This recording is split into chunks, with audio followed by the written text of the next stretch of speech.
Okay, my Zoom people, can y'all see the screen? Yes. Can you all see the PowerPoint? Yes, I can. Okay, okay. Just want to make sure because I don't know what y'all be seeing. Okay, so we are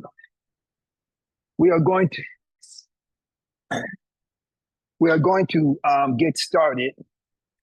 And so today or this evening, I wanted to go through some basic concepts about ancient Kemet and Kemetic yoga, Kemetic history, Kemetic spirituality, African history and spirituality, and things that background information that you need to know that I feel like you need to know about Africa, about Kemet, because we are doing Kemetic yoga. And so the word Kemet refers to the place that people today call Egypt. Egypt is a modern name for this country in the northeastern quadrant of Africa. Its name was not Egypt, its name was Kemet, Kemet. And Kemet means the black land. And some people translate it to mean the land of the blacks. It is in the Nile Valley, the Nile River, which is called Hapi, which was called Hapi, Hapi, in the original language, flows from southern Africa and goes 7,200, 300, 400, 500 miles northward, what we call north today, okay? And flows through 11 different African countries, and it ends or empties into the Mediterranean Sea. So the river flows up north towards what people call Europe, right? But guess what? The Europeans try to tell us that the civilization started in Europe and that the people came from up there. But people follow the path of the river. And so the civilization of Kemet, the civilization of all the civilizations of the Nile Valley, of which Kemet is the final one, right? That's like the last place where they wound up at. So they followed the path of the river, the Hapi River, thousands and thousands and thousands and thousands of years ago, before there was even a country called Kemet, and before there was anything called Egypt. So what I would say is that you should try to take the word Egypt out of your vocabulary, because you want to use the ancestral word, which is Kemet, okay? And so in Kemet, there was, now, I'm going to preface with this. People question whether our ancestors in ancient Africa. So when I think about Kemet, I'm not just thinking about that one country we call Egypt today. I'm thinking about Africa, period, because Kemet is in Africa. It's not separate from all the rest of Africa. It's part of Africa. So today, we associate this thing called yoga only with India. And the people who have turned yoga into an industry, they have a narrative that they try to convince the rest of us with, that Egypt, that the 5,000-year art or science or whatever system that has its origins in India 5,000 years ago. Okay. And so that is the standard line that they tell us. They say that there was a man named Patanjali, and he wrote a book called the Yoga Sutras. So a sutra is like different, like a little verses, right? Different little sections of something that they talk about. And they said that he wrote this book called the Yoga Sutra, and that's where yoga began. To me, it's illogical to think that the only people who ever thought about doing yoga, and what is yoga? Breathing, moving, focusing, concentrating, relaxing. Only the people in India figured that out 5,000 years ago, when people have been living on the planet long before 5,000 years ago. So to me, yoga is as old as humanity. And humanity comes from Africa. The people in India who founded that civilization, they originally came from Africa. Okay. So as some of our evidence for those who try to question us, who try to deny our concept of Kemetic yoga or of an Africanicity of yoga, we have certain words, we have evidence, we have an evidence-based, explanation.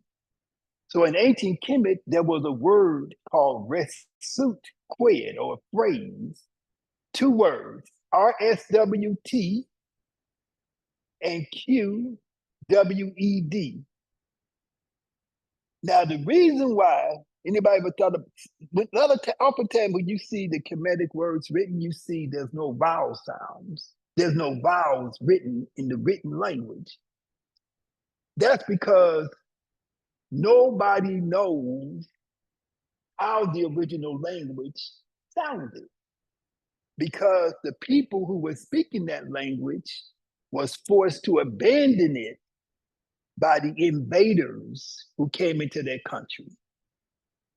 So the Greeks conquered them, the Arabs conquered them. What language do they speak in Kemet now? In Egypt, they speak Arabic because they were forced to convert to this religion called Islam. Forced to convert. Before that, they was forced to convert to Christianity. Okay.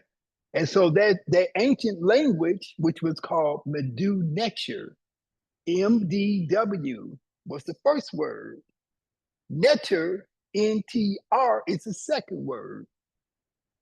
So Medu Neter means the sacred language, the sacred writing, the language or the writing of the creator.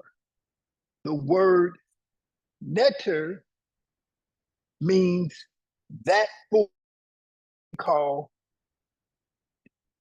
the force, the power that created everything, from which everything comes from, that which cannot even be named. So our ancestors used the word neter, and this is where the word nature comes from. So Nature, we often talk about Mother Nature, right?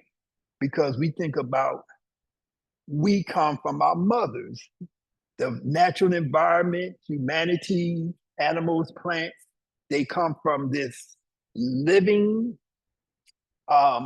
force, this living powers, which we call the mother. Okay, whether it's our own individual mothers that we emerge from, or whether it's nature. And so that word nature is an African word that has its origins in ancient Kemet, which is called neter. And so they never had a word or a concept that we call God. When you look at the Bible and you look at these other books that all these other people is writing, the word God refers to a dude sitting up in heaven someplace who's telling you what to do.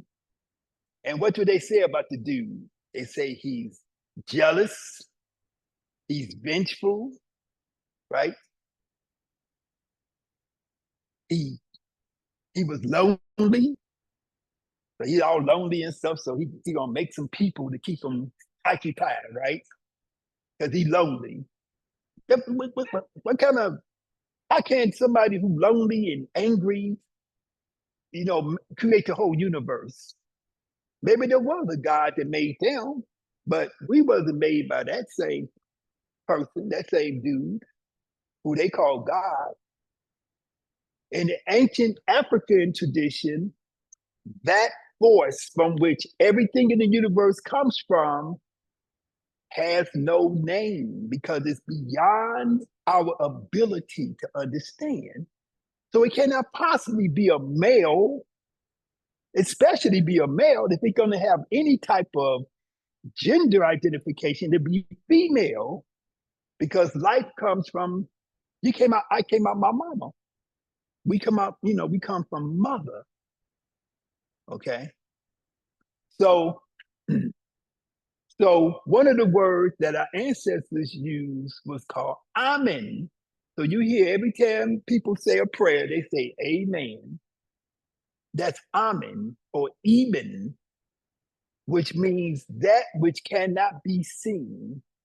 It's referring to that aspect of reality that we are not able to perceive, but which is the most powerful force that we can conceive of, because everything comes from this hidden place. So, so a very concise way of saying the meaning of amen or even is that which is hidden, the hidden one. That is why in Islam, they got a little bit of it kind of correct, even though they messed it up and made dude named, they made him into Allah. But you see how they'll kill people who make an image of Allah, like the people made pictures of Muhammad and they made pictures of Allah, making fun of him in the cartoons, and they killed him and stabbed him all up and blew him up, and that's what they do, right? Because they say it's forbidden to make an image of the creator of God, who they call God. And their God is called Allah. But originally, if you went to the country which is now called Saudi Arabia, when that country was called Saba, S-A-B-A, the name of the creator was Alat. So Alat was a woman, was a female, okay? So for 30,000 years of human history, as human beings made images, they made, like how people make images of divinity. They make images of gods, so-called gods and goddesses and stuff. 90% of all the images of God for 30,000 years was made in the image of a woman. I wish I had that lecture up. I think so many lectures I need to do. And that woman was made like this. She had big old breasts, big old pregnant belly, big old booty, and her hair was nappy. That's how she looked. And for 30,000 years, almost every image of the divinity was looking like that. The same image now that this modern Western society looks down upon. Yeah, that sister, they stole a sister from South Africa who they put the name of her people, they called it Hottentot. And she looked like that image. And they stole her out of South Africa, out of Southern Africa, and took her to Europe and made her into a slave, a prostitute, a circus. Not, I mean, I don't say a prostitute. They raped her. She wasn't a prostitute, kind of like volunteer. They raped her, and they just took her and just raped and pillaged her until she died of just the agony of being around these crackers. I didn't mean talking about that because they make me mad. Okay, so Retsu Kwed is our term for meditation because it refers to the idea of being awake while asleep. Modern Western psychology, they call this state of being awake while asleep lucid dreaming. Lucid dreaming means that while you are asleep, you are conscious that you are asleep, and you are conscious that you are dreaming, so that then you can take action in your dream. So if you, a common dream that people have is that they're being chased. When they have fear, right? When they have these fears about whatever it is. And so the fear manifests as something that we might call a monster or some kind of terrible, whatever it is. And it's chasing us, but we can barely move our legs, right? We feel paralyzed because of the fear. During lucid dreaming, you can say, I refuse to be paralyzed. I refuse to be afraid. And I can turn around, and within my dream, when you are in a dream state, you can do anything. That's virtual reality. You can do whatever you want to do. So you can turn around and take that monster and tear its head off and throw it over to the side and all that kind of stuff. And he's like, get the hell away from me. Kick your ass, That's how you do it, So fear and dreams are all associated with your subconscious. These are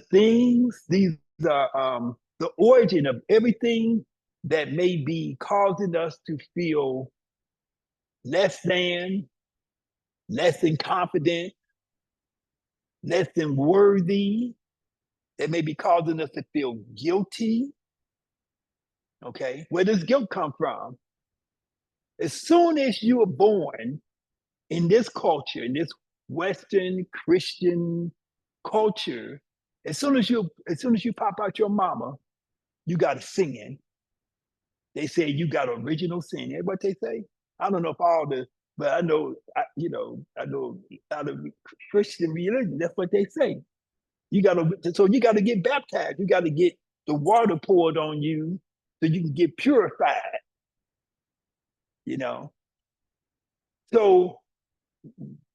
So you guilty. You are guilty because of the fact that you was born. You have guilt until you get baptized. And somebody says over you that you're accepting Jesus Christ as your Lord and Savior. And then if you're an older person, when this happens to you, you say it yourself and then you acknowledge it. So that happened to me. I was a baby. I don't remember doing that. I ain't say it. And when I went to Catholic school, I ain't never say I accept none of that stuff. I said, y'all crazy. The nun slapped the hell out of me. She slapped me. I was like, sister, I'm in second grade. I was in second grade in in catechism class. Catechism, that's when they teach you about all the stuff, all the indoctrination stuff they're trying to get you to believe in. That lady slapped the hell out of me because they said that Jesus was born to a virgin. And when they said that, I said, no, sister, babies are born when a man and a woman have sex.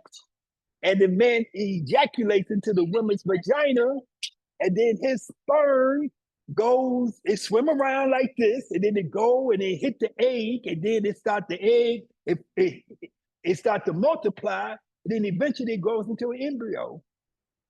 Why did I say that? I saw it on Nova. That's on Channel 11 on public television. They had a movie of it. I ain't no idiot. And so then she just left the hell out of me. And she was black. That was my favorite nun. She was pretty and stuff. I was like, Sister Gregoria, you gonna slap me for nothing. You know?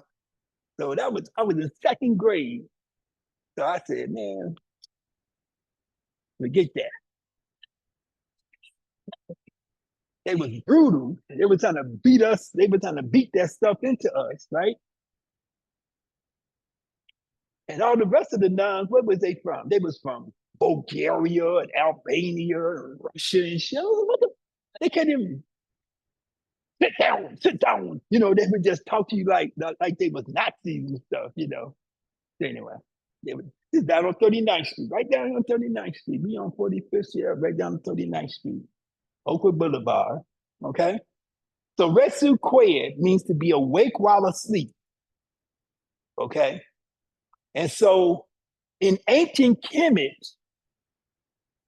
when you felt traumatized, when you were ill, when you were sick, you would go to the temple, and the priests and priestesses in the temple would work on you, teach you to meditate, interpret your dreams for you, to try to bring you back into a state where you were whole again, okay? This is yoga. They would teach you breathing. They would teach you relaxation. They would teach you how to release and let go of the trauma that you was experiencing because of whatever, experience that you had that was producing the trauma. They would do therapy on you. They would do talk therapy. They would do breathing, relaxation. They would have you do movements and postures to heal yourself, right? This is old. And this began before the country that we call Egypt or Kemet today. It began long before there was a place called India in Southern Asia. Okay, this is just universal human behavior that was always there, that Black people always did. Okay, any questions?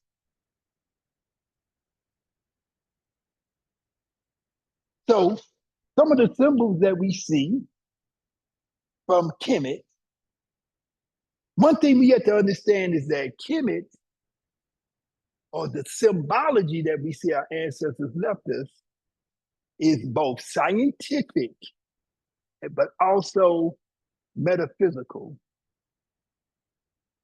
also spiritual. So you see the eye of Heru here, right?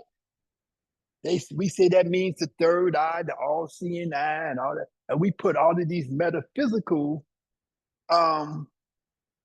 meanings to it. But it's also a mathematical formula. Each section of that eye represents a different fractional value. Okay? And so this is part of your mathematical training. So when we're looking at things from Kemet, like that eye right there, those who are initiated means that you have went through the process of learning the behind the scenes information. Okay? So that's your initiation, to understand the inner workings of the universe, the inner workings of knowledge and wisdom. So when you become initiated, you learn this stuff. So this stuff is technical as well as spiritual, as well as metaphysical. Metaphysical, the word meta, or the part of the word metaphysical, which is called meta, that means other or beyond, other or beyond the physical. Okay. Again, referring to that part of reality which is not obvious, that part of reality which is hidden behind the scene. We all know that we have a part of our mind we call the conscious mind. You say, where am I? My conscious mind say, I'm on 4507 South Indiana in the YogaSkills Kemetic Yoga Studio, right? But on another level, where am I? I'm on the planet Earth. I'm in the solar system, revolving around our sun, the third planet from the sun. I'm in the southwest quadrant of the Milky Way galaxy. I'm spinning at so many I'm moving. Right now, we are moving at so many hundreds of thousands of miles per hour. Just as the Earth moves on rotates and moves on its orbit and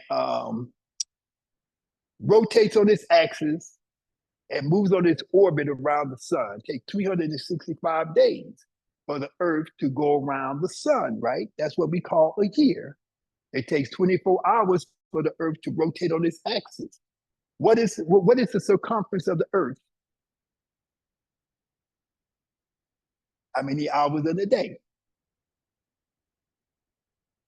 So the Earth is approximately 24,000 miles in circumference, and it takes 1 day, what we call a day, for the Earth to rotate on its axis. So the Earth is rotating on its axis, doing like this. And while it's doing like that, it's doing like this. Like that dude on the Chappelle show. Remember that dude? He was always turning around in circles and stuff. Okay. So everything is about perspective. Right now, we have a body, right? And we feel that we say, I'm solid. You're not solid. You are full of holes. Right now, there's something called cosmic rays, billions of them. Right at this very second, billions of cosmic rays, which are made of particles so small that they pass in between the atoms that make up your body. And you got billions of them passing through you right this minute. We don't see them, we don't taste them, we're not aware of them, but that's happening to you right now. We exist in a whole universe that we are not able to see, feel, or perceive.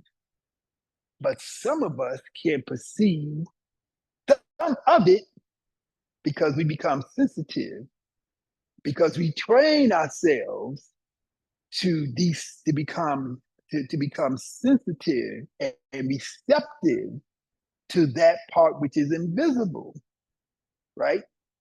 So that's why people who do that start taking Kemetic yoga, and start changing their name and start relating, looking up at the sky and say, look at the sun, look at the moon, you feel that wind, you feel that breeze, you see that, you see that bird flying past. What does that mean when that bird, what kind of bird is that? Stuff like that, right? That's what y'all be doing. I know how y'all be acting. Okay. So once you become sensitive, once you become aware of what's happening around you, things that exist on a non-physical level, you start to grow, you start to evolve.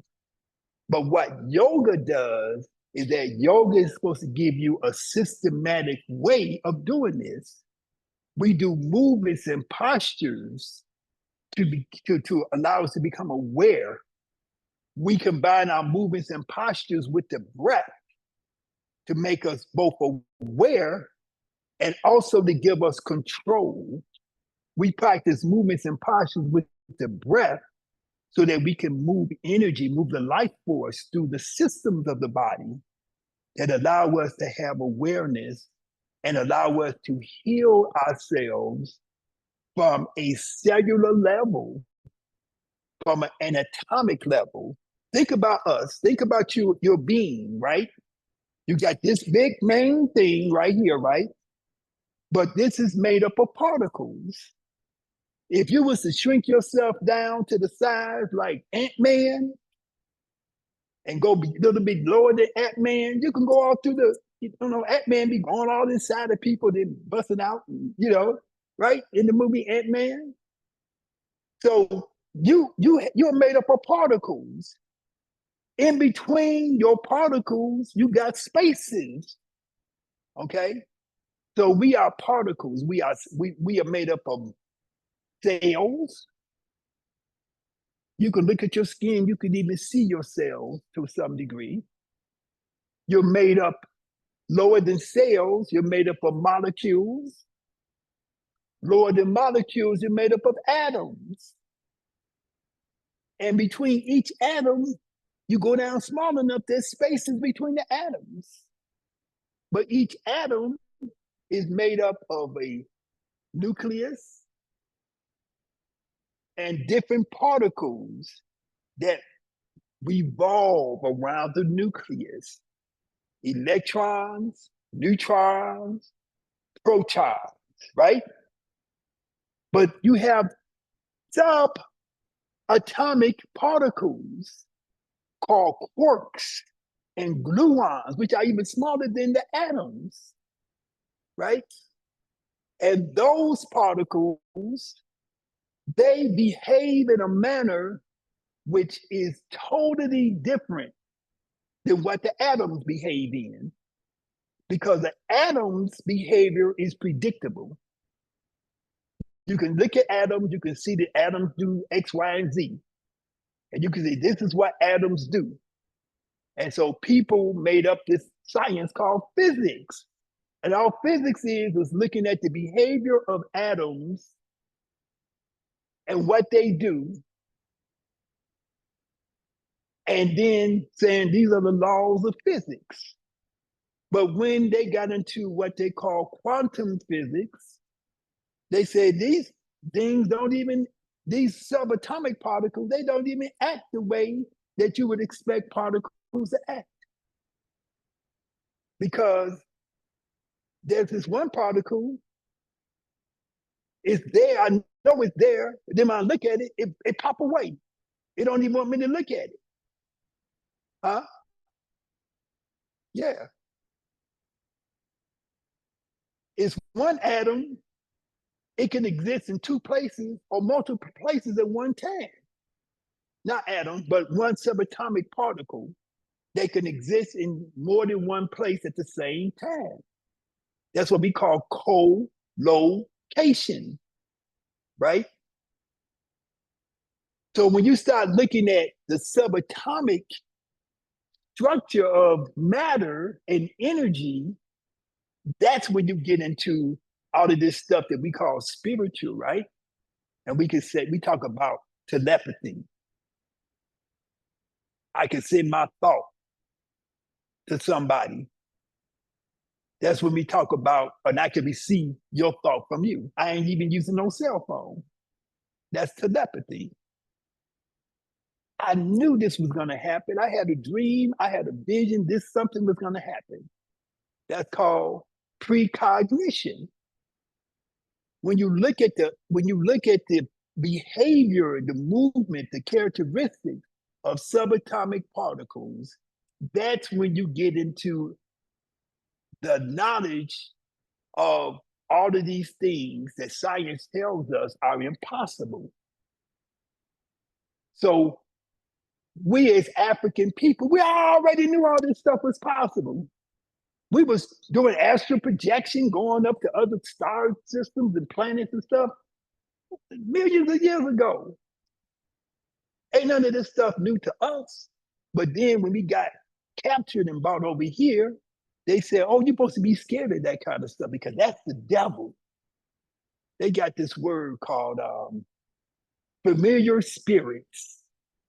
They say these familiar spirits be kind of trick you into thinking all this stuff. You only got to think about, this Jesus dude, right? That's how they play you. Yeah, that's how they play you. I ain't got nothing against Jesus because Jesus, the person who they attribute all this stuff, who they call Jesus, to me, he said the things he said that was worthwhile. Treat others as you would have them treat you, and that's about it.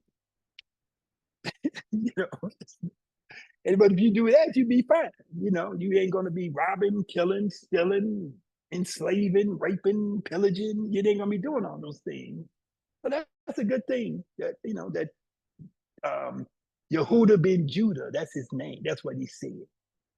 That's what they say that he said. But he got all that from Kemetic. Okay. Oh, so this image is from a part of the desert which they call the Sahara Desert. The Sahara Desert is the largest desert on the planet Earth. About 1/4, I would say, of Africa is engulfed by the Sahara Desert. But we know that this Sahara Desert used to be lush vegetation, lush land with lots of vegetation and civilization. Many societies and people were living there. And so this is a remnant. This is an artifact. This image that you're looking at is an artifact of that time when people were living there, okay? And it was lush vegetation. So this image is about, I got 10 to 20, some people say it's about 40,000 years old. In Africa, you can find tools. When I say tools, I'm talking about rocks and flint and different types of things that look like crystals and stuff that they was using to make stuff with, right? And other type, even tools where you would heat up a smelter and you could melt rock and extract the iron from it, right? Some of these things you can find in Africa that go back at least 80,000 years. And that's just what they tell us, right? So I believe they go back further than that, okay? But when you look at this image, what are you looking at? The archaeologists or the anthropologists, whoever they are, they telling us that the people is standing up there on one leg, bending forward and picking grass. So why would you pick grass that difficult in that difficult manner? Okay. So they doing this pose. We haven't done this in class yet, but we call this the king's dancing. Okay. And so it's very similar to what they do. But you see this pose all over Africa. This is my sister in Brazil, you know. So any questions? I got to ask me something sometime. Ain't no questions? Oh, I don't know. I ain't that smart. But they use it as for something to measure things. I'm not really, I can't explain it to you. I've had people try to explain it to me years, about 45 years ago, and I couldn't figure it out.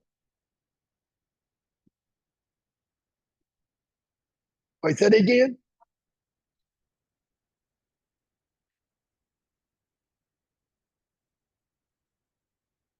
What I said was this, don't say atoms, subatomic particles, because atoms are the big things that you can predict what they're doing, okay? And then subatomic particles and what you are referring to. So they are smaller than atoms. So one of the words is quark, and another word is gluon, and there's a lot of other words. I'm not, no expert in all that stuff. I'm just giving you an overview. But quantum entanglement, maybe somebody else can answer that question. What quantum entanglement is going to, it's like what? I got these things in my ear, so you have to talk a little bit louder.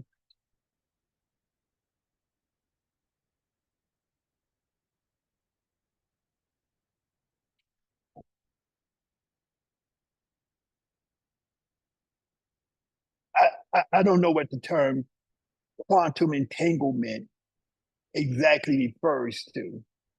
That's why I said maybe somebody Google it and then, because I've heard the term before, but exactly what it means, I'm not familiar. Okay. But I know it means, it has something to do with that. But quantum physics is something that you all should study. You all should study that. And, just get a cursory, at least get a cursory understanding of it. Yes, sir. Yes, ma'am.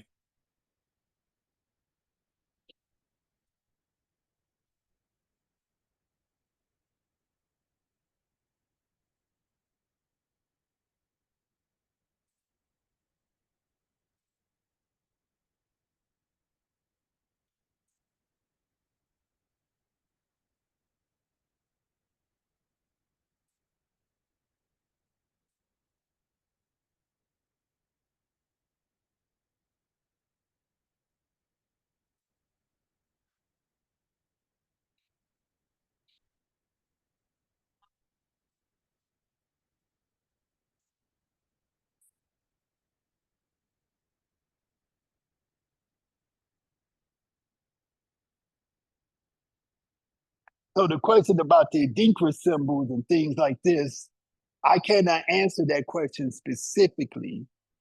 What I would say is that because I ran across some information about the Adinkra symbols yesterday actually, and what they were saying was that the person who he was a king whose name was Adinkra, okay, in West Africa, and he commissioned the scholars or the wise people to make these symbols, which we now call Adinkra symbols. So to me, African people have always used their inner eye, their inner self, their inner knowledge to create things. And so it's like with Kemetic yoga. A lot of things we do in Kemetic yoga is like, it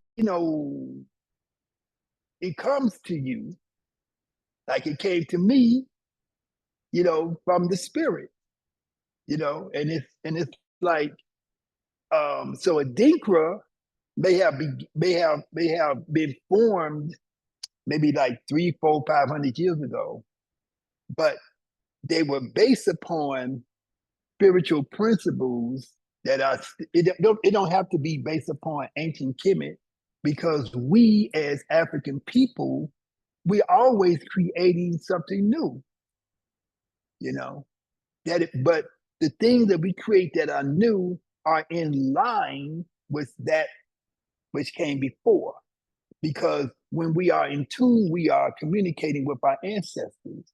When we are in tune, we are pulling information from from the environment where all of this stuff is at. Also, when we are in tune, we are connecting with our ancestors who live in our so-called chakras. Okay. So the ancestors are always there. We think of the ancestor, we got to talk to the ancestor, they out there somewhere. See, if you look at quantum physics, we talked about how something can exist in multiple places, right? Co-location. So our ancestors are energy, they are spiritual forces. They can be out there in the universe and they can be right here with us right at the same time, simultaneously. And then they could be over there and over here and doing all kind of other stuff, right? So the possibilities is unlimited. So I'm saying all that to say that yes, there is some connection, but the connection is between everything that we do. You know, we do all kind of stuff, and we may not even know that we're doing it as a expression of our ancestral knowledge, or that it's connected to something that was existing in the past. I don't know if that makes sense. Yeah, so but that's all I can say. So that'd be a good research topic. So check it out. Okay. So this image here, this is the image that is showing you how Kemetic yoga was first discovered. We in Chicago, right? Chi, Ka, Go. So we got a lot of words in there, right? Now people usually think about Chi, they say, oh, that's from China, right? No, Chi is an African word, which means God. Okay.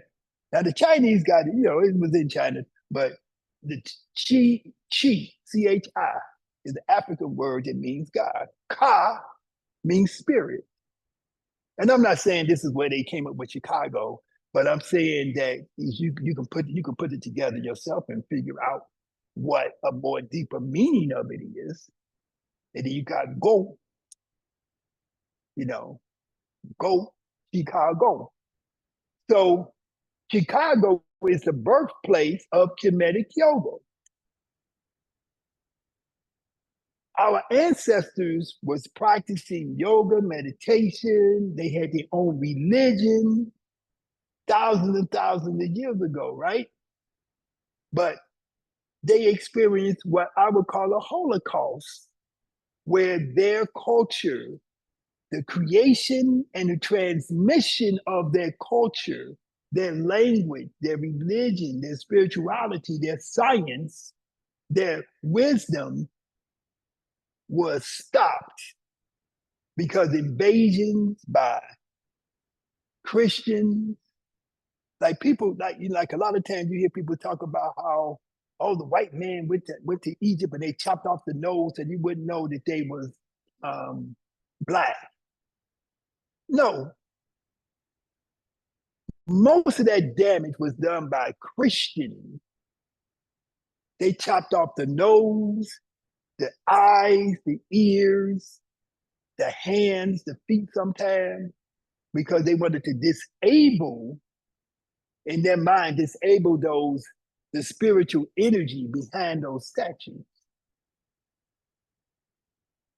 So to me, very few of that damage, if any of it, was done by some white man say, oh, they're like a black person, let me chop off the nose. Because I've been to Kemet 35 times. And I know, I'm not just saying this off the top of my head, or because somebody said it on a YouTube video, I'm just repeating it. This is my observation based upon what I have seen when I was there. And I could tell you this particular damage was done during the Christian era.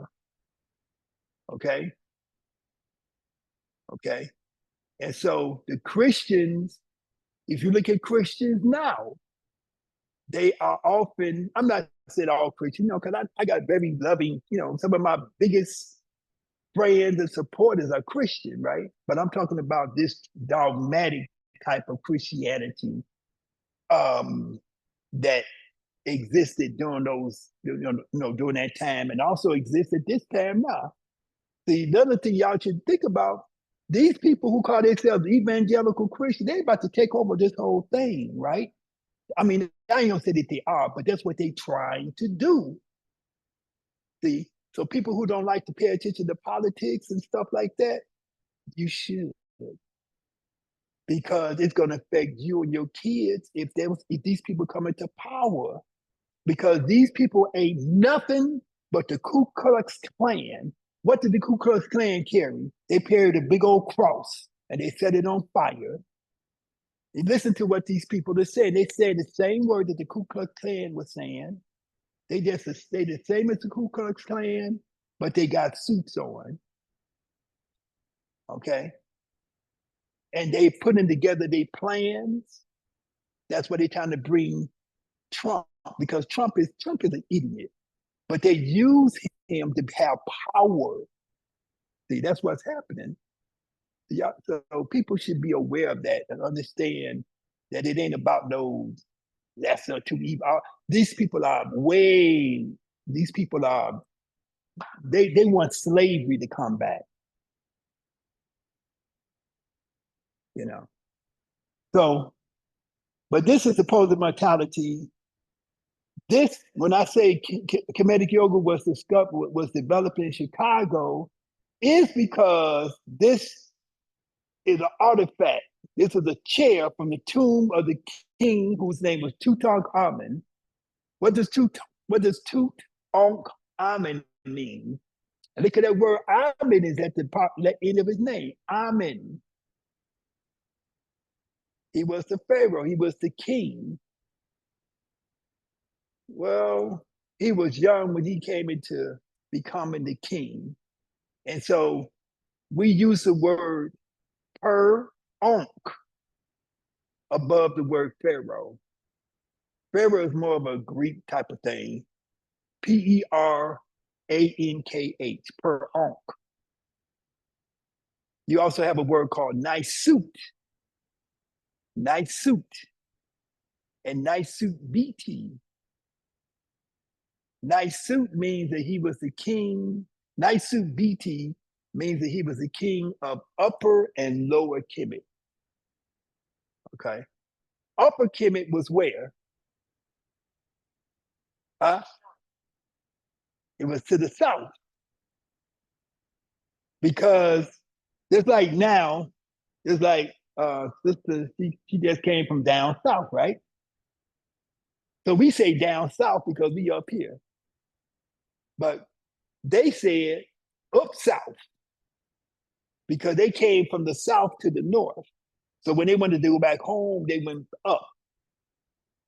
I'm going back up there, right? Okay. That's just a dope. It's just a, I mean,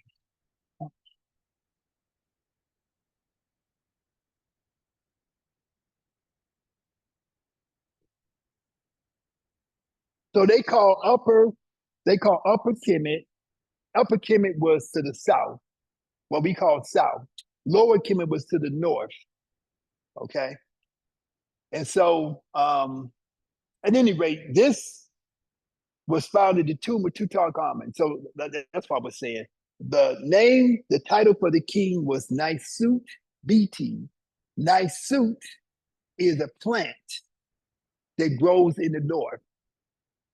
BT that's where we get the word bumblebee, BTB. Okay. And so the bumblebee was from the south. So the symbol was the plant called the suit and the bee. And that was the title of the king. So he was not called Pharaoh, he was called Nisut BT. Another title that he had was Sa-Ra. The word Sa means son. The word son as in the son of a father. And the word Ra is the sun up in the sky. So the king was the son of the sun. That means that I am the king because I come from the sun. The sun, which is this force which exists in the heavens that gives us life and everything that we need. That's my daddy. Okay. And so that's where you get that concept of kingship from, descending from the sun. And so right here is a chair that was found in the tomb of Tutankhamun. This is a drawing of it I had made in 1983. Okay, so now you can see a little bit better, right? So what you're seeing is a figure. This being, his name is He. Now, some of y'all material might say, shoot, but that was a mistake on my part. So I don't just keep making the same mistake. I correct it. His name is He. And He is a Neteru that represents the concept of eternity. Okay. And so, H-E-H, He, H-E-H. He is the Neteru that represents the concept of eternity and immortality, because you live forever, that you're immortal, right? So the concept of it is that we are immortal, which we are. We don't die. We just multiply right now.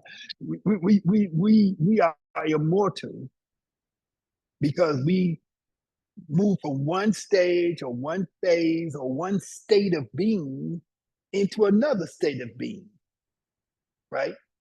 We don't just die and stop existing. That's what they want us to believe. But we transition from one stage to another stage. And then one of the laws of physics is that energy cannot be destroyed. It can only change. And so that's what we do. You know, I can't tell you exactly what happened when we leave out of this physical body, but our ancestors, they built a whole system of understanding the nature of reality based upon the idea that we are immortal. So in 1976, 77, when the Tutankhamun exhibit came to Chicago, we went to the exhibit, we saw this chair. This is the back of the chair that Tutankhamun was sitting in. Okay. He became the king when he was 8, and he died when he was 19. His father's name was Akhenaten. And when you look at the different books and the different things that the Europeans say, they say Akhenaten or Akhenaten was the father of what they call monotheism. That is not correct. That is a falsity. Monotheism, what does monotheism mean? Okay. African people have always believed in one source of everything that they call one God. I gave you the name earlier, Neter. Neter was always there. So you didn't need Akhenaten to come and say there's only one source of everything. All Akhenaten did was say, he didn't say Neter was the one source of everything, which is what everybody have always said. He said Aten, which is the sun disk. That thing on top of his head. He said to Aten, the sun, the disk of the sun, and when you look up in the sky, is the one and only Neteru.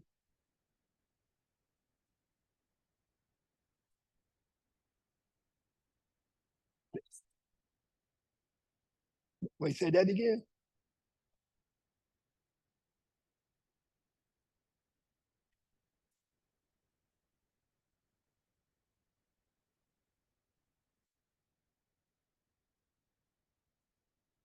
Well, nobody gave nothing to nobody. These are all symbolic, okay? So when you see these symbols, the Aten on the top of the head represents a state of ascended consciousness. So in Indian yoga, they have this term called Kundalini, and they use a metaphor of a when you do your practices and you evolve to a higher level of consciousness, right? Then you raise this serpent energy up your spine and it opens up your crown chakra.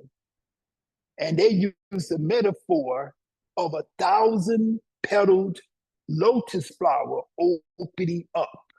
And that is the opening of your consciousness. And they refer to that as God consciousness, right? But that's all Indian yoga stuff, right? But the equivalent in our system is that sun, this what we would call Aten on top of the head. Also, what you would call the Herubendet. So this symbol here you see is a sun or Aten. You see one snake on the left, one snake on the right. Okay. And you see the wings representing the flight of your consciousness rising up. Okay. So this is where you get your ego and hawk and Heru and all that stuff, right?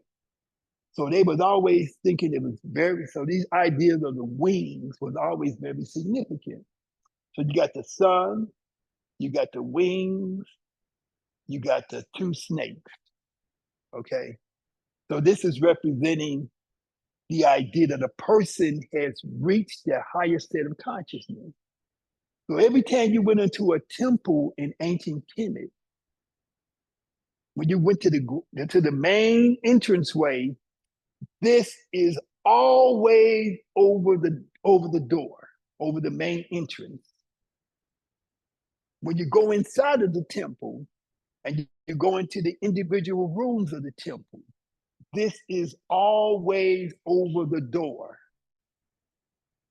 Now, if you look around Chicago, New York, DC, whatever city that you're in, just look at some old buildings. You're going to see this at a lot of places. It's just going to be popping up. Okay? Why they got it like that? Okay? So what we see here, we see a person whose name is He.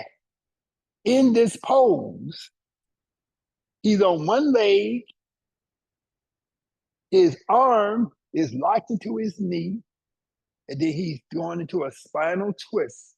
His lower back, middle back, upper back, and then he's working the cervical vertebrae of his neck to turn to the front, okay? So he's opening up all the vertebrae of his spine. He's stimulating all of the energy centers, which people call chakras, right? On his chin, what is that? That's a beard. When you see the beard in ancient Kemetic art, the beard represents different things. This beard, see how he got a little bend at the bottom, a little curve at the bottom?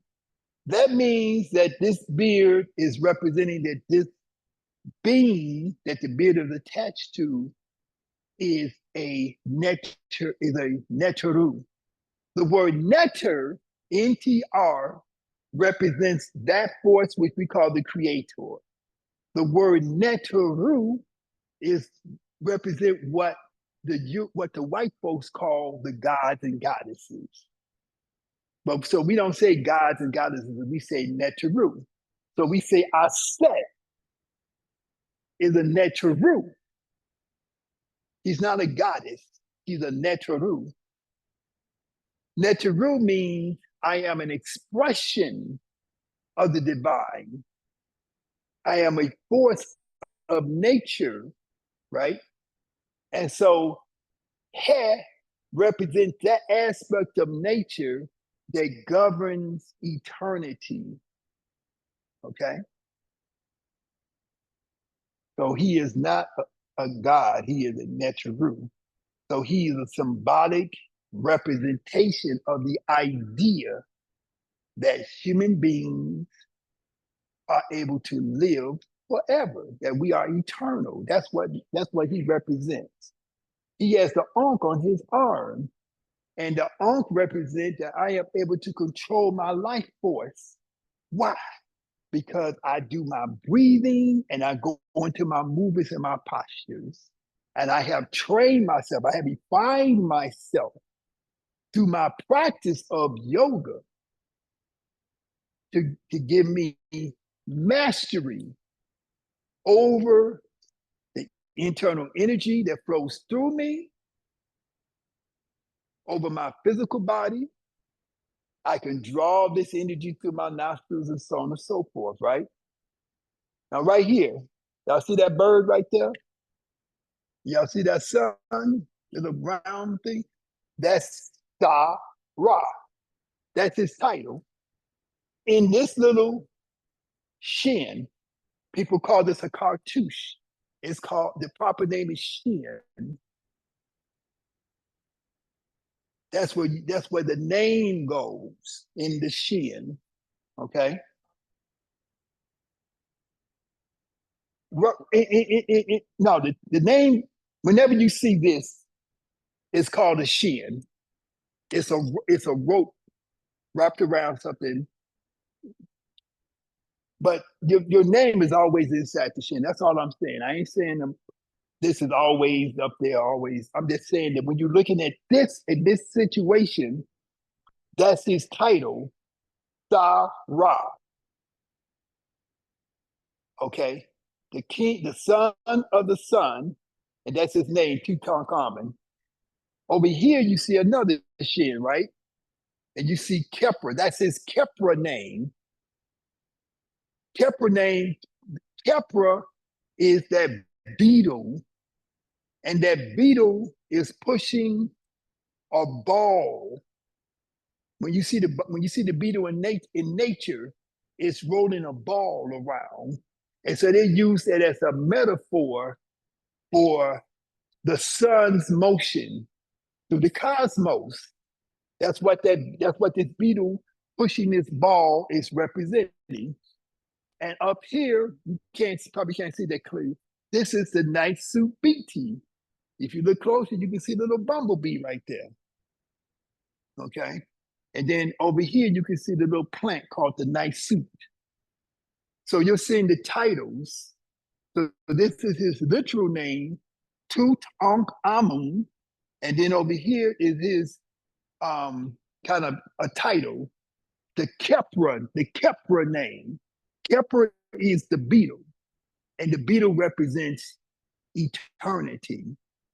Okay, the beetle represents rebirth, because when you see the beetle in nature is pushing this ball around, and then eventually the eggs, the offspring of that beetle, hatches out of that ball. They call it a dung beetle. And so they used, when the ancients saw that, they said, we're going to use this as a symbol for rebirth. Okay. So I just want to give you some basic stuff about what you're looking at. So this is the Ankh. The Ankh means life. Okay. Any other questions? That's me over there.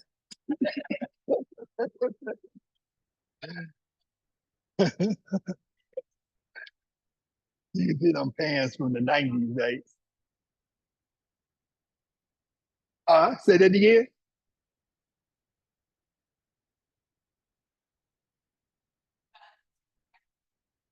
Yeah, this is the back of the chair. Yeah. And there's a lot of stuff on here, but I'm just giving you the basic stuff.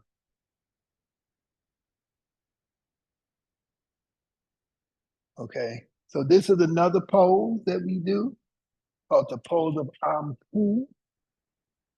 Now, if you look at the History Channel, they're going to tell you that the ancient people in ancient Kemet, that they had took a animal and they cut the head off and they stuck it on a human. They made a hybrid. That's what they tell you on the History Channel, on ancient aliens and all that stuff. These people was in Africa. When Africans do rituals and ceremonies, they wear masks. They wearing a mask. Okay. So this is, his name is called Ampu, A-N-P-U. The other people call him Anubis. Y'all might have heard the term Anubis, but his name is Ampu. That's his proper pronunciation of his name. And then you see me with my son, my twin sons, doing the pose of Ampu. Now, this image here, I first saw this in a book that was a book about the history of dance. And so in this history of dance book, they say this is some ancient Egyptian dance, the ancient Kemetic dance. So they got a person doing this, lotus position. Like, I don't know, y'all ever did this on the dance floor? They got this person. Can y'all see the progression? Started off from here, going back, and then they put the hands all the way down. So it's showing the progression, putting the hand down. Now, people who like to argue with me, now this image right here, you can go to the temple of Luxor. You go to the wall, walk into the temple, go over to the right, walk down some, and you're going to see a bunch of images of people doing this. Now, the people who like to argue with me, they say that they're not doing back bends. They say that they're flipping. But when you flip, you go back, you know, and you flip and go onto your feet, and you come up and you flip over and over. You don't never see them flipping. You only see them going into the back bend. Okay? So that's telling me this is yoga. Then you got these two people here. They are doing what we would call cobra, where they're coming up and they're putting their feet to their head. Okay, right? Y'all see that? And then these people over here, they're doing something with their hands, right? Now, when y'all had y'all thing here that June 2nd, y'all was doing all kind of stuff very similar to this. Y'all was shaking stuff and doing stuff and bringing up the spirits and all kind of stuff, right? Burning your incense. That's what they doing. They doing the same stuff y'all was doing, you know? And so when I first saw this in the book, I thought it was just a drawing. But then when I was in the museum in Luxor, I looked down in the cabinet, and at the bottom of the cabinet, there was a stone with this exact image on it. So to me, when I'm looking at this, I'm seeing yoga, I'm seeing lotus position, back bend, cobra, and I'm seeing them doing some type of energy healing with their hand, right? Well, you call it Reiki, whatever you want to call it, right? And notice that they're not doing their hand like that, like everybody be doing. They ain't got no bent wrist. They got their wrist straight. Energy can't go through no bent wrist. Energy has to go through a straight wrist. And the hands, you see how you can see their thumbs? See how their hand is like this, and the thumb comes over. See, your thumb starts here.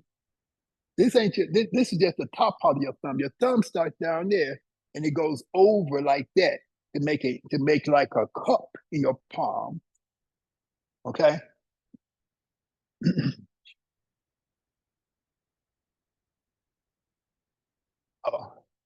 So this is my friend, my brother Runoko Rashidi. He sent me this from a museum. He took this picture from a museum in a place in Italy called Turin. And he sent it to me from over there. He said, "Brother, you see, is this yoga?" You know, I said, "Yeah." And see, I get a lot of scholars who send me stuff and they ask me this yoga, whatever, you know, and you know, we go back and forth about it. Okay. This is from the British Museum. So this is an image of a person, but he got the image, he got the head of some other type of animal, like a cow or something, or ant or bull, and he's sitting down and he's in a spinal twist. Okay, this is from the British Museum. These are pictures I've taken. I've traveled all over to all these museums around the world to look at this stuff for myself. Okay.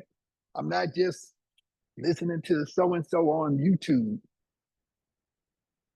This is also at the British Museum. And so these are, I mean, this person, what is he doing? He ain't meditating. He's meditating. I don't know if you can see this well, but this is Geb. This is at the Temple of Dendera on the second floor. I have been looking at this image for years and years, and I was wondering where it came from. And I have been in the Temple of Dendera many, many times. But finally, I walked into the room, and something told me to do like this. And that's where this is. It's on the ceiling, on the second floor room, and this is Geb. Geb, the word Geb means earth. So Geb is the husband of Nut. Nut is the sky. She represents these portrayed as a female. Geb is the earth, and he's in the yoga pose called the plow. Y'all know the plow?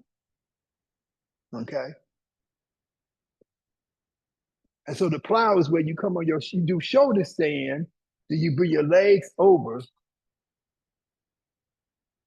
Yeah. So you see his body, this is his head. Then he's on his shoulders, then his legs, his back is here. His legs are going over, and then his feet are coming down by his head. And then one arm is back here, and the other arm is down there.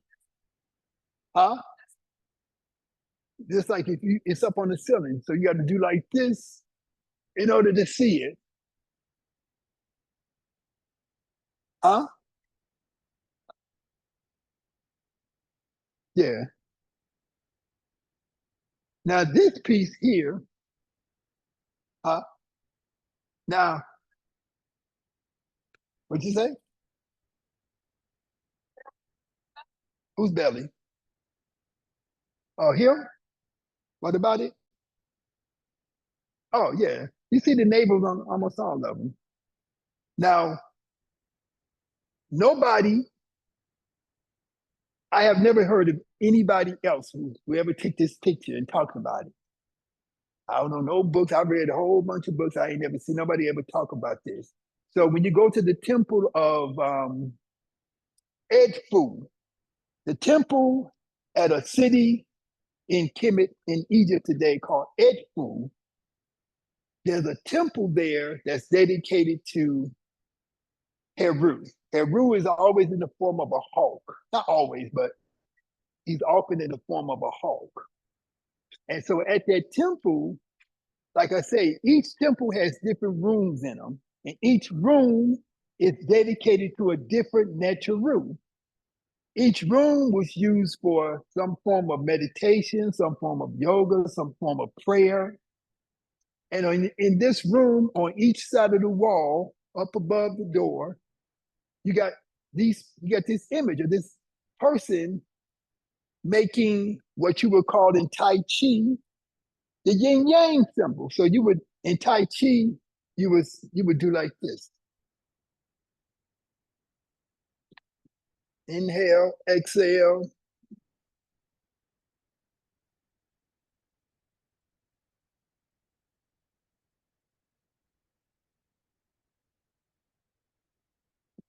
Have you seen yin yang symbol, right? You know, one is solid, one is open, one got a solid circle in it, the other one got a open circle in it. Put that door shut, please.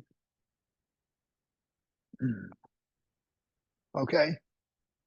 So you're seeing Tai Chi or some type of an energy work represented in ancient Kemet. And again, notice how the wrist ain't bent. His hands are like this. And so when you really study Tai Chi, it takes a while for you to make your hand do the things that it's supposed to do. Okay.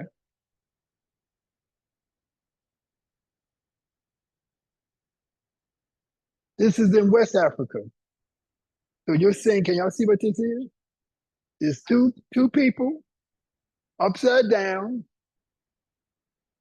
on the side of on their arms like this, on the side of their head, in the lotus position. So how come people think this only comes from India?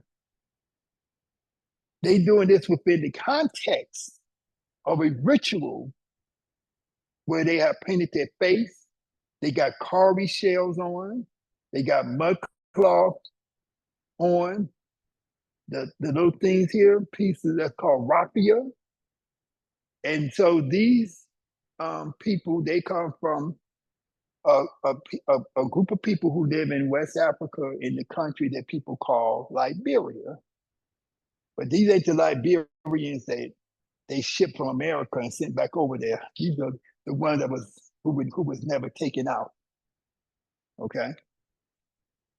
And so this is another one. So you see they're doing these extreme poses, right? Why are they doing these extreme poses?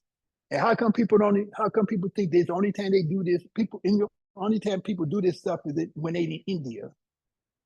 So you can see there's a back bend, right? Y'all see that? And then he's bringing his feet over to his head. Go ahead and do that, Andrea. Okay.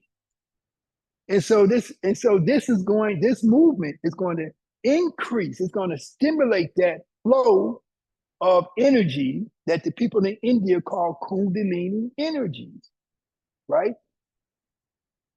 And so it's going to take this person into a trance that is going to allow them to have a transcendent experience to get a glimpse of the future or the past, or give them some insight about something that they can then share with the rest of the community.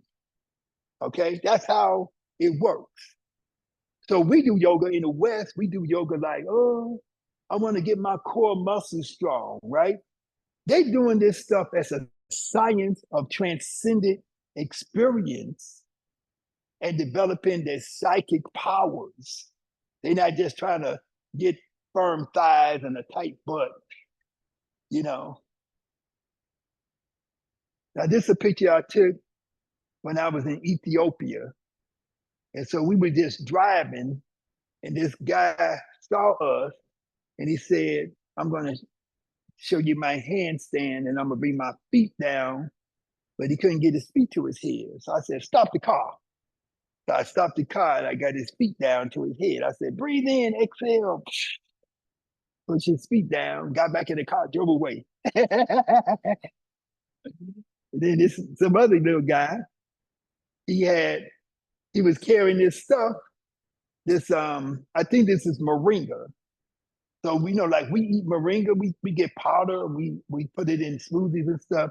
They eat moringa like collard greens. They just cook it and eat it, right? And so he threw his moringa down and showed me his headstand. I ain't asked him to do that. And he didn't go to India to learn how to do that. He just said, we doing yoga too, Mr. Yoga Man. You know? So they know this stuff. They know why they choose me to show me this stuff. They don't know me.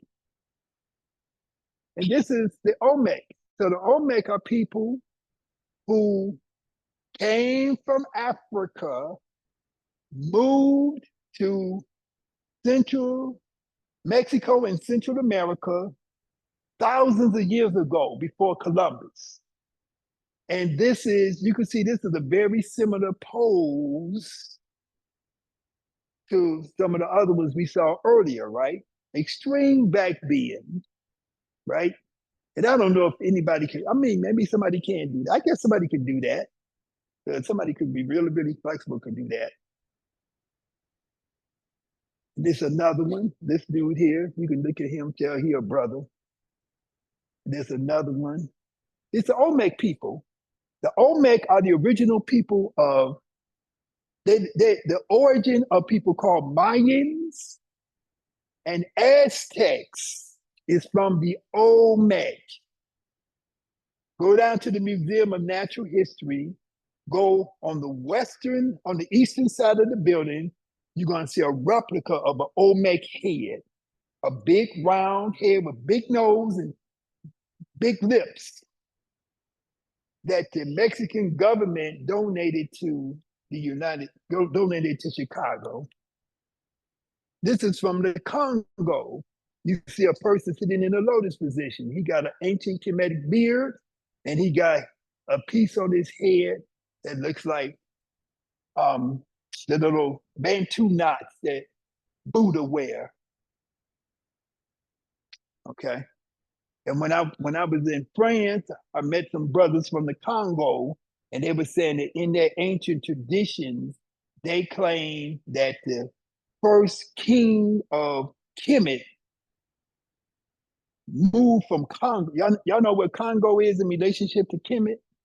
Congo is in South Central Africa, thousands of miles away from Egypt. But they claim that they're in their oral tradition that the first king of Kemet, whose name was Narmer, that he came from Congo. Okay. This is the pose of men. That's the one that, well, you see that. That's the one that we do.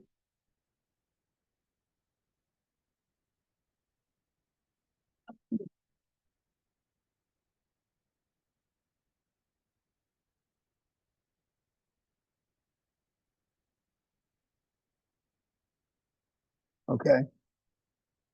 So that's the pose of men. This is Sister Zara in from Trinidad doing pose of men, because men is also, it's not just done by males, it's done by females too. Okay. It's done by Sekhmet. Sekhmet does this posture. You see images of her doing this posture. And you can see how Zara, you can see that's, ain't nothing masculine about that. Okay. This is pose of our set. How do we know this is our set? No, no. The throne on top of her head, the throne represents the seat of power. So the woman, the female, the queen is where the authority of the male comes from to be the king. Okay, that's why she got the throne on top of her head. And Sister Jill Menard doing that pose down in Jamaica. Y'all need to be coming to Jamaica and Kemet and all kind of places where we be going. We be doing all kind of fantastic stuff. They go Chadwick Boseman. He came to my workshop I did in LA in 2012, and he's doing the pose of Asar. First time he was doing the pose of immortality. Then later on, he became the Black Panther.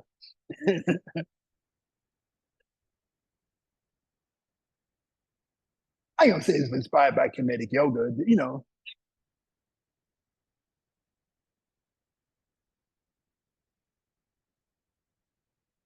I think that he probably knew about ancient Kemet and stuff before he even met me and stuff, and then the brother who was the director and writers, a lot of people who know about Kemet. A lot of people who even made the movie, a lot of people I know who was making jewelry, the jewelry makers and the dancers, and a lot of people I know was in the movie. So they knew about Kemet. I ain't gonna say he got this from me, because he knew about. I got a friend, Jabario Saze, who knew him when he was just a young kid, a young person, and who was they was exchanging information about Kemet. So he knew about Kemet. But I think Ron Coogler, the director, and other people, the writers and stuff, I think that they just chose to incorporate the Kemetic, symbols and ideas into the script, So then you got, now look at that. That's us. That is Tutankhamun. Okay. Now he is in the form of Asar. So Asar represents rebirth, resurrection, remembering our true nature as divine. This is Asar here. Now notice his skin is realistic brown here, right? Notice on this, his skin is green because this is symbolism. This means that he is in the form representing the idea of rebirth in nature. He's also representing to be in the world, but not of the world. So in the story of Asar, he was killed. Okay, he was murdered. And then his spirit went into the afterlife. But then his wife, Aset, brought him back to life. But once he had experienced the afterlife, he said, this is too good. So he remained, so even though he came back to the world physically, that's why you see him in the form of a sahu, what they call a mummy. You see the eyes up there representing that his spiritual consciousness is observing from the spirit world into the physical world. So he is in the physical world, but he is not of the physical world. Okay. And so this is the goal that we have, to be walking around on the planet Earth, but not being affected by all the crazy stuff that cause us to have all the things that we're trying to get rid of. Okay? That makes sense? He go pose of Selket. Selket. This posture is for protection. It generates a protective aura that envelops the entire body. She wears a scorpion on top of her head, representing that she protects your respiratory system, because when the scorpion stings you, it affects your ability to breathe. And so if you ever got stung by a scorpion in ancient Kemet, you would call the doctor to come to your house to give you some herbs and some medicine. But then he would say, take this, drink this, whatever.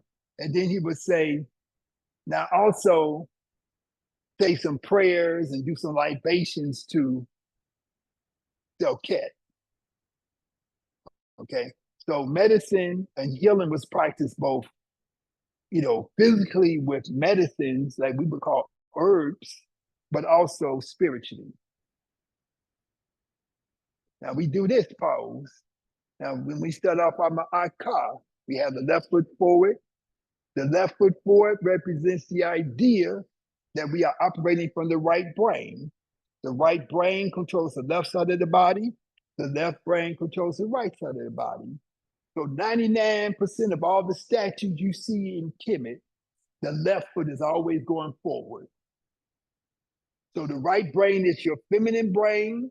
The right brain is your intuitive brain. The right brain is your creative brain, your logic, your mathematics. All that stuff is on the left side. On the right side is that we operating from, okay? Europeans is opposite. They operate off the left brain. That's why they do the things that they do. So here goes a illustration of this, of the idea of left brain versus right brain hemisphere, okay? So the left brain is analytic, logic, language, science, math. The right brain is holistic thought, intuition, creativity, art, and music. Really, you need a balance between both of them. But right brain controls the left side of the body. Our ancestors always portrayed themselves stepping forward with the left side, meaning that they were that they made a slight prejudice for the right brain. At least that's what some of us interpret that as. And when they Tutankhamun's tomb, It was found in 1921, 1922, and it was the only tomb that was intact. And the people who found the tomb actually unwrapped his sahu. Sahu is what they call the mummy. They unwrapped his sahu and they actually took his head off. This is the top of his head after they unwrapped it. Okay, y'all see? Can y'all see what that is? That's what the Europeans call the medical caduceus. You see the two snakes, and you see how the brain is divided into two parts. Okay, that's not an accident. This is the same as the medical caduceus, right? This is what I took a picture of when I was talking to you on the phone on Sunday, Sheikah. I'm gonna show you that picture too of that building. Okay, but this is called a medical. This is what they call a medical caduceus, and they say that their god, whose name is Asclepius, was the one who is the patron of medicine. And so the other day, on Sunday, I was driving down Chicago Avenue, went past Chicago and Larrabee, 758 West Larrabee. And I looked way up at the top of it, a spire, like a tower on top of the building. And there was a statue. I had never even seen it before. And there was a woman holding a torch. And she had this in her other hand like that. I'll show y'all the picture on my phone. Okay. So, but this is everywhere in Kemet. And this represents yoga. This is your left and your right nostril. This is the one serpent is your left nostril, one serpent is your right nostril. This is your spinal. This is the energy channel that goes up your spine. This represents your crown chakra. Remember you saw the wings and stuff in the other images earlier? That's what this is. Each one of these places where the serpents intersect, these are where your chakras are located. Okay? Also, this is showing the sympathetic and the parasympathetic part of your nervous system, which we're going to get into more detail in another lecture when we talk about the physiology of stress. Okay? Now, the chakra, the crown chakra, right? In ancient Kemet, it was called the Kara Kasa. So there's an article in your materials that talks about that. The white jet. Look. When I'm telling y'all, when y'all doing yoga, I say to breathe in. I say bring that energy up your spine, let it come across your head, and then let it come into the middle of your forehead. That's why I always tell y'all, right? Because that's what they're telling you to do when you look at the images. They telling you to do that. They telling you that's how the energy works. Look at that spiraling. Look how that snake spirals.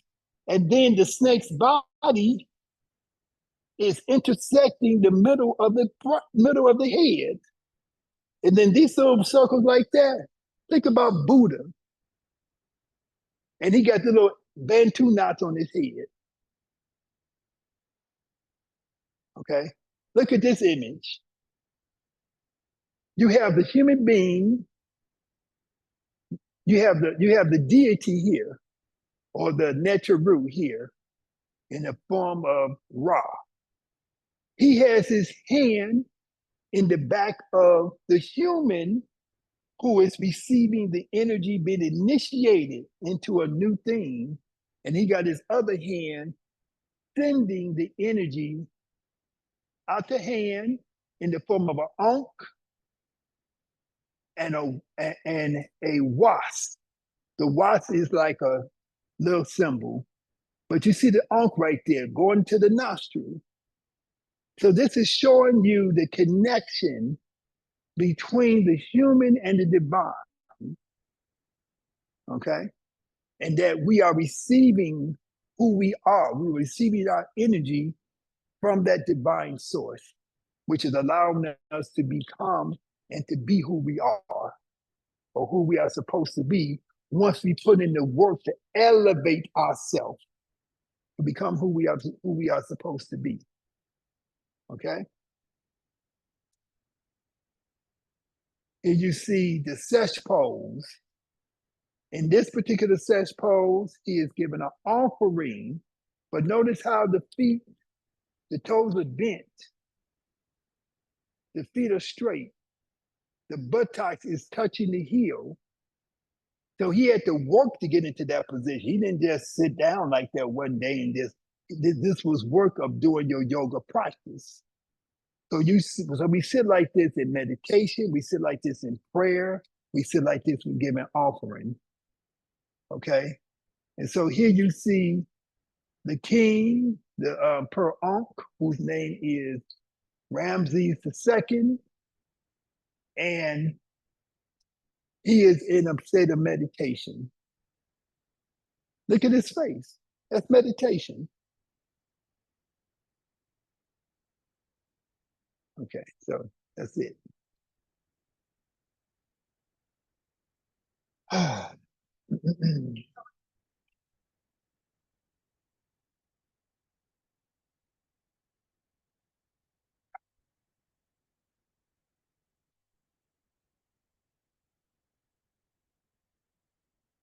Yeah. You know, when you travel, let me see.